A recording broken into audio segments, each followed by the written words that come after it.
இந்தியாவில் அடுத்து நடக்க போற முக்கியமான வரலாற்று தொடர்பான அரசியல் தொடர்பான விஷயம் அயோத்தி ராமர் கோவில் திறப்பு விழா. பிஜேபியும் பிரதமர் மோடியும் இதுல பயங்கர பிஸியா இருக்காங்க. அயோத்தி கோவிலை திறந்து வச்ச பிறகு இன்னொரு ராமர் கோயிலையும் பிரதமர் திறந்து வைக்க போறாரு. ஆனா அந்த கோவில் இந்தியாவில் இல்லை, யுனைடெட் அரப் எமிரேட்ஸ்ல.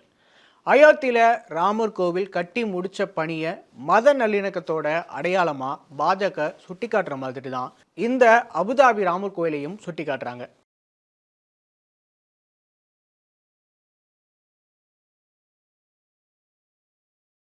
வெளிநாடுகளில் இந்து கோவில்கள் இருக்கிற செய்திகளை நிறைய நம்ம பார்த்துருப்போம். பொங்கல், தீபாவளி போன்ற பண்டிகை நேரங்களில் வெளிநாடுகளில் இருக்கிற இந்த மாதிரியான கோவில்களில் சிறப்பு பூஜைகள் நடக்கிற செய்திகள், வீடியோக்கள், ஃபோட்டோஸ் எல்லாத்தையுமே கூட நம்ம நிறைய சோஷியல் மீடியாவில் பார்த்துருப்போம்.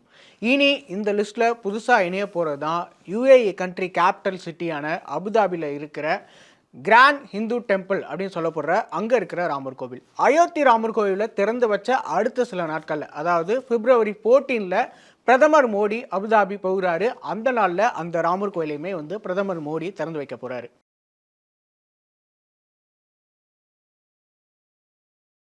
2015 முதலா யுனைடெட் அரப் எமிரேட்ஸ்க்கு பிரதமர் மோடி போனப்போ தான் இந்த கோவில் கட்டுறது தொடர்பான விஷயங்கள் பேசப்பட்டு அதுக்கான நிலமும் ஒதுக்கப்பட்டது. இந்திரா காந்திக்கு பிறகு 34 வருஷங்களுக்கு அப்புறமா இந்தியாவுடைய பிரதமராக மோடி போன நேரத்தில் இந்த ப்ராஜெக்ட் பேசப்பட்டதால அப்பவே இந்த கோவில் தொடர்பான விஷயங்கள் இந்தியாவில் பேசப்பட்டது. இந்த நிலையில் கோவில் கட்டுமான பணிகள் முடிவடைஞ்சு கோவில் திறப்பு விழாவில் கலந்துக்க கோவில் அறக்கட்டளை சார்பில் பிரதமர் மோடிக்கு சில நாட்கள் முன்னாடி தான் அழைப்பு விடுக்கப்பட்டுச்சு. ஸோ இந்த கோவில் பற்றி சொல்லணும் அப்படின்னா 2018 கட்டுமான பணிகள் தொடங்கப்பட்டுச்சு. 700 கோடி ரூபாய் மதிப்பில் 5.4 ஹெக்டேர் பரப்பளவில் கட்டப்பட்டிருக்கு. அதிகபட்சம் 5000 பேர் ஒரே நேரத்தில் தரிசிக்கிற அளவுக்கு பெரிய அளவில் கட்டப்பட்டிருக்கு இந்த கோவில். மார்பிள்ஸு, பிரிக்ஸு கொண்டு தான் இந்த கோயில் கட்டப்பட்டிருக்காங்க. ஆனால் இந்த கோவில் பார்க்குறதுக்கு எப்படி இருக்குது அப்படின்னு பார்த்தீங்கன்னா அயோத்தி கோவில் மாதிரி தான் இருக்குது. ஸோ இங்கே கருவறையில் தரிசனம் தரப்போகிறதும் ராமர் தான். இது மட்டும் இல்லாமல் வெஸ்ட் ஏசியாலேயே இந்தியாவுக்கு வெளியே அமைய போகிற மிகப்பெரிய கோவிலாக இந்த கோவில் இருக்க போகுது.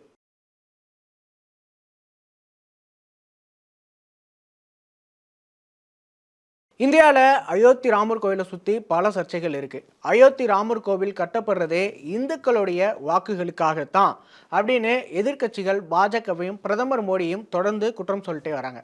அது உண்மையாகவே இருந்தாலும் இந்தியாவுக்கு வெளியே, அதுவும் ஒரு இஸ்லாம் கண்ட்ரியில் கட்டப்படுற கோவிலுக்கு பிரதமர் மோடியை இவ்வளவு முக்கியத்துவம் தரணும்?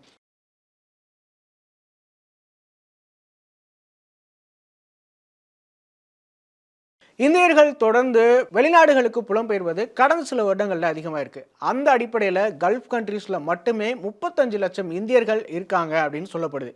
அது மட்டும் இல்லாமல் இந்திரா காந்திக்கு பிறகு வளைகுடா நாட்டுக்கு போன பிரதமர் மோடி. ஸோ இந்த 2 விஷயங்கள் தான் முக்கியமானது. இங்கே இருக்கிற இந்திய மக்களுக்காகவும் ஜியோ பொலிட்டிக்கலாகவும் இந்தியா அரப் கண்ட்ரிஸோட ஒரு ரிலேஷன்ஷிப்பை காட்டுற விஷயமாகவுமே இது பார்க்கப்படுது. ஆனால் இது மட்டும் இல்லாமல் பிரதமரும் பாஜகவும் இதை ஏன் முக்கியமான விஷயம்னு சொல்கிறாங்க அப்படின்னு பார்த்தோன்னா, உலக அளவில் மத ஒற்றுமையும் ஆன்மீக நல்லிணக்கத்தையும் எடுத்து காட்டுற விஷயமா வரலாறா இதை நடத்தியிருக்கிறதா சொல்கிறாங்க. அயோத்தி ராமர் கோவில் ஏற்கனவே இந்தியாவில் பல சர்ச்சைகளை ஏற்படுத்தியிருக்கு. அது தொடர்பான விவாதங்கள் இப்போ திரும்பவும் தொடங்கியிருக்கு. ஏன் அப்படின்னா இப்போ ராமர் கோவில் திறக்க போகிறாங்க அப்படிங்கிறதால. பாஜகவுடைய முழுமையான மத அரசியல் செயல் இது அப்படின்னு எதிர்க்கட்சிகள் குற்றம் சாட்டுறாங்க. அதே போல தான் அபுதாபி ராமர் கோயிலையுமே சுட்டி காட்டுறாங்க. பாஜக மத நல்லிணக்கமாக இதை சுட்டி காட்டும் போது எதிர்க்கட்சிகள் இந்த கோவில் திறப்பு விழாக்கள் எல்லாத்தையுமே வாக்கு அரசியலாக தான் சுட்டி காட்டுறாங்க.